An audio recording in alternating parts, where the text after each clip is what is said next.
अगर कोई चीज़ को करना बहुत ज़रूरी है तो आप उसे हर हाल में करें, चाहे भले पूरी दुनिया आपकी विरोध करे।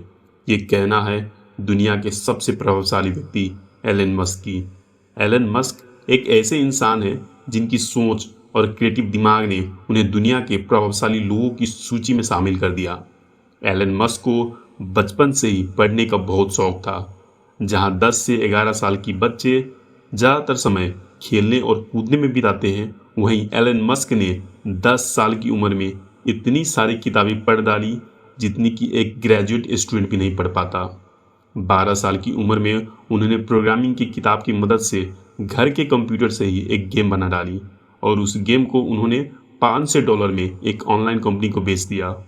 और इसके आगे चलकर कई सारी असफलताओं के बावजूद कड़ी मेहनत के साथ उन्होंने स्पेस एक्स नाम की एक स्पेस एजेंसी बना डाली। जो काम नासा करने में असफल रही वो काम एलन मस्क ने इंटरनेट और किताबों की मदद से कर दिया। उन्होंने बहुत कम लागत में रॉकेट बना के रॉकेट की दुनिया में मानो क्रांति ला दी हो। इस बात से आप अंदाज़ा लगा सकते हैं कि उनकी सोच बचपन से ही कितनी रचनात्मक थी और कहीं न कहीं उनकी यही सोच ने उन्हें इतना प्रभावशाली बना दिया। एलन मस्क का जीवन का परिचय। एलन मस्क का जन्म साउथ अफ्रीका के प्रिटोरिया शहर में 28 जून 1971 को हुआ। मस्क के पिता इंजीनियर होने के साथ साथ एक पायलट भी थे और उनकी माता एक डाइटिशियन थी। उन्हें पढ़ने का इतना शौक था कि जहां किसी किताब को पढ़ने में लगभग 10 से 11 दिन लगते हैं, वहीं वो किताब पढ़ने में बस 3 दिन लगा देते हैं। किताबों में उनकी इतनी रुचि थी कि स्कूल की एक छोटी सी लाइब्रेरी को उन्होंने महज 1 साल में ख़त्म कर दिया और नई किताब आने की प्रतीक्षा करते थे। उनकी किताबों को पढ़ने की दिलचस्पी और शौक ने उन्हें इतना अद्भुत इंसान बना दिया कि उन्होंने फिर कभी पीछे पलट के नहीं देखा। किताब पढ़ते पढ़ते उनकी रुचि कंप्यूटर सीखने और चलाने की हुई और 10 साल की उम्र में उन्होंने कंप्यूटर चलाना सीखा।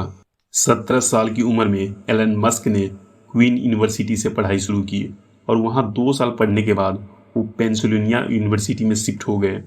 उसके बाद 1995 में एलन मस्क पीएचडी करने के लिए कैलिफोर्निया शिफ्ट हो गए, लेकिन वहाँ भी 2 दिन की रिसर्च के बाद उन्होंने पढ़ाई छोड़ दी क्योंकि उन्हें पता था कि वो इस तरह की जॉब के लिए नहीं बने हैं। एक समय था जब येलो बुक्स हुआ करती थी जिसमें अलग अलग विषय की जानकारियाँ होती थी, लेकिन उसकी कुछ कीमत थी जिसे हर कोई नहीं पढ़ सकता था और उस समय इंटरनेट उतना यूज़ नहीं होता था। लेकिन इंटरनेट के प्रयोग से एलन मस्क समझ गए थे कि इंटरनेट में इतनी ताकत है कि आगे चलकर क्रांति ला सकता है और इसी से उनको एक आइडिया आया। उन्होंने इंटरनेट के प्रयोग से येलो बुक्स की सारी जानकारी इंटरनेट पे डाल दी जिसे लोग आसानी से पढ़ सकें। इसके कुछ समय बाद एलन मस्क ने X.com नाम की एक मनी ट्रांसफ़र सर्विस कंपनी बनाई और उसके 1 साल बाद ही ये कंपनी कॉन्फिनिटी नाम की एक कंपनी से जुड़ गई और बाद में इसी कंपनी का नाम बदलकर पेपाल रख दिया और आज के समय में पेपाल इंटरनेशनल पेमेंट के लेन देन के लिए सबसे विश्वसनीय माध्यम है। उसके कुछ सालों बाद 2002 में ईबे नाम की ऑनलाइन कंपनी ने इसे $15 बिलियन देकर खरीद लिया। धरती पर बढ़ती पॉपुलेशन को देखते हुए वो बहुत निराश हो गए थे और उन्होंने ये ठान लिया था कि मैं मंगल पर लोगों को भेजूंगा और ग्रीन हाउस इफेक्ट्स के जरिए मंगल ग्रह पर खेती करने के लिए एक छोटा सा एक्सपेरिमेंट करना चाहते थे और इस विषय पर काम करना उन्होंने 2001 से शुरू कर दिया। लोगों को मंगल पर भेजने के लिए उन्हें बैलिस्टिक मिसाइल की ज़रूरत थी जिसे खरीदने के लिए वो मॉस्को पहुंच गए, लेकिन वहां रॉकेट और मिसाइल के दाम सुनकर उनके होश उड़ गए क्योंकि वहां उनको इन दोनों की कीमत $8 मिलियन बताया। इसलिए वो वहां से लौट आए क्योंकि ये रकम उनके बजट से बहुत ज़्यादा था।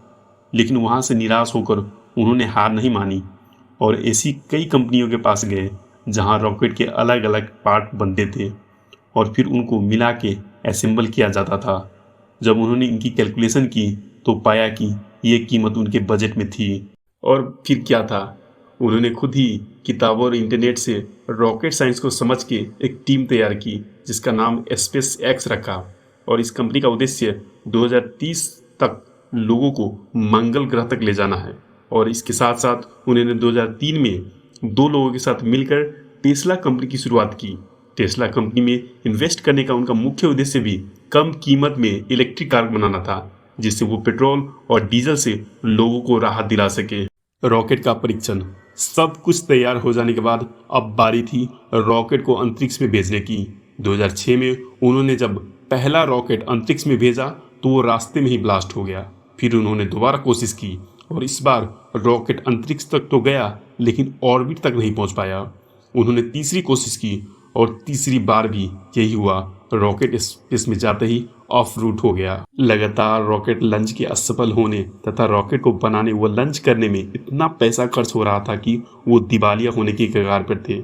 और उधर सारा पैसा रॉकेट लॉन्च करने में लगा देने से टेस्ला कंपनी की फंडिंग भी रुक गई थी और वो अपने नए इलेक्ट्रिक व्हीकल पर काम नहीं कर पा रहे थे और वहाँ भी उनका काम ठंडा पड़ गया और वो कंपनी भी बंद होने की कगार पर थी। इस तरह की असफलताएं किसी को भी धराशायी कर सकती है और किसी की भी हौसले को तोड़ सकती है, लेकिन एलन मस्क हार मानने वाले में से कहाँ थे। इस बार उन्होंने अंतिम प्रयास किया और अपना सारा पैसा इकट्ठा कर उन्होंने बस लास्ट रॉकेट लॉन्च पर लगा दिया। उन्होंने मन में ठान ली थी कि या तो उनके बेहतर भविष्य का निर्माण होगा और नए युग की आरंभ होगी या फिर उनकी ज़िंदगी बर्बाद होगी और वो मेहनत करके अपना पेट पालेंगे। अब वो समय आ गया था जब उन्होंने अपना आखिरी रॉकेट लॉन्च किया। सबकी निगाहें रॉकेट पर थी और देखते ही देखते रॉकेट स्पेस में पहुंच गया और उनका मिशन सफल हुआ। मिशन के सफल होते ही नासा ने उन्हें $1.5 बिलियन का प्रोजेक्ट दे दिया और वहीं से उनकी मेहनत और दृढ़ संकल्प ने उन्हें दुनिया की 21 प्रभावशाली लोगों की सूची में शामिल कर दिया। और उधर फिर से टेस्ला कंपनी भी स्टार्ट हो गई। सीख जो एलन मस्क से हम सभी को मिलती है, वो कहते हैं ना, मेहनत करने वालों की कभी हार नहीं होती।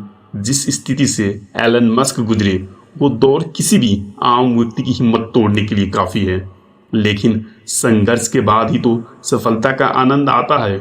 और एलन मस्क ने यह साबित कर दिया कि अगर कुछ करने का जुनून हो तो कुछ भी असंभव नहीं है। एलन मस्क कहते हैं कि प्रॉब्लम का होना सबसे बड़ी परेशानी नहीं है, उस प्रॉब्लम का सॉल्यूशन ढूंढना सबसे बड़ी परेशानी है।